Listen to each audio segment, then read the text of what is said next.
नमस्कार दोस्तों, आज इस वीडियो में हम जानेंगे कि लाइफ इंश्योरेंस पॉलिसी में एजेंट द्वारा बताई गई मैच्योरिटी राशि से वास्तविक मैच्योरिटी राशि अलग क्यों होती है। अर्थात एजेंट द्वारा पॉलिसी करते समय पॉलिसी की गलत मैच्योरिटी वैल्यू क्यों बताई जाती है, और अगर आप अपनी पॉलिसी की मैच्योरिटी वैल्यू जानना चाहते हैं तो कैसे पता कर सकते हैं। जब भी किसी इंश्योरेंस एजेंट द्वारा किसी प्रोस्पेक्ट को कोई लाइफ इंश्योरेंस प्लान बेचा जाता है, तब उसे उस प्लान से संबंधित सभी प्रकार की जानकारियां दी जाती हैं, जैसे कि sum assured, premium, policy term, plan features इत्यादि। इसके साथ ही एक और महत्वपूर्ण जानकारी दी जाती है, और वो होती है पॉलिसी की मैच्योरिटी पर पॉलिसी होल्डर को मिलने वाली राशि। एजेंट द्वारा मैच्योरिटी राशि की जो जानकारी दी जाती है, पॉलिसी डॉक्यूमेंट्स में उसकी कोई जानकारी नहीं होती, इसलिए एजेंट द्वारा दी गई जानकारी को ही सही मान लिया जाता है। लेकिन पॉलिसी टर्म पूरा होने पर पॉलिसी होल्डर को जो मैच्योरिटी राशि मिलती है वो एजेंट द्वारा बताई गई राशि से अलग होती है। अब सवाल ये उठता है कि ऐसा क्यों होता है। किसी भी रेगुलर प्रीमियम एंडोमेंट पॉलिसी में मैच्योरिटी पर पॉलिसी होल्डर को सम एश्योर्ड और बोनस की राशि दी जाती है।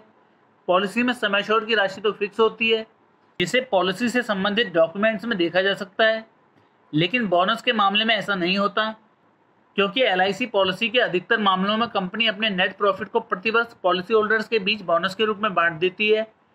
इसलिए प्रत्येक वर्ष के अंत में प्रॉफिट के आधार पर बोनस रेट घोषित होता है। अब ऐसे में उदाहरण के तौर पर 21 वर्ष की पॉलिसी में प्रत्येक वर्ष कितना प्रॉफिट होगा यह कोई नहीं जानता, इसलिए पॉलिसी डॉक्यूमेंट्स में मैच्योरिटी राशि नहीं लिखी होती।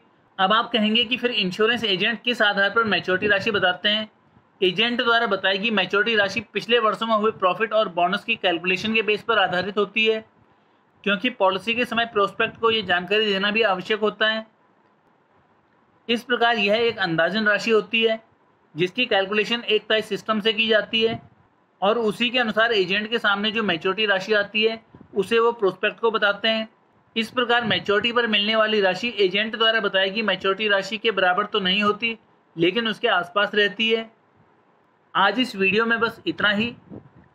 अगर आपके एजेंट द्वारा आपको पॉलिसी के समय मैच्योरिटी की राशि नहीं बताई गई है, या आप भूल गए हैं, या आप उसे वेरीफाई करना चाहते हैं, तो अपनी इंश्योरेंस कंपनी की नियर बाई ब्रांच से जानकारी ले सकते हैं। और अगर आप ये जानकारी घर बैठे जानना चाहते हैं तो कमेंट करके प्लान का नाम, policy term, sum assured, premium राशि और पॉलिसी लेते समय आपकी उम्र बताएं।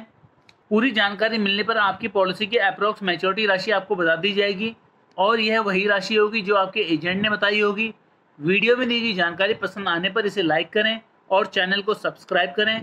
मिलते हैं अगली वीडियो में इसी तरह की कुछ नई जानकारियों के साथ। पूरा वीडियो देखने के लिए धन्यवाद।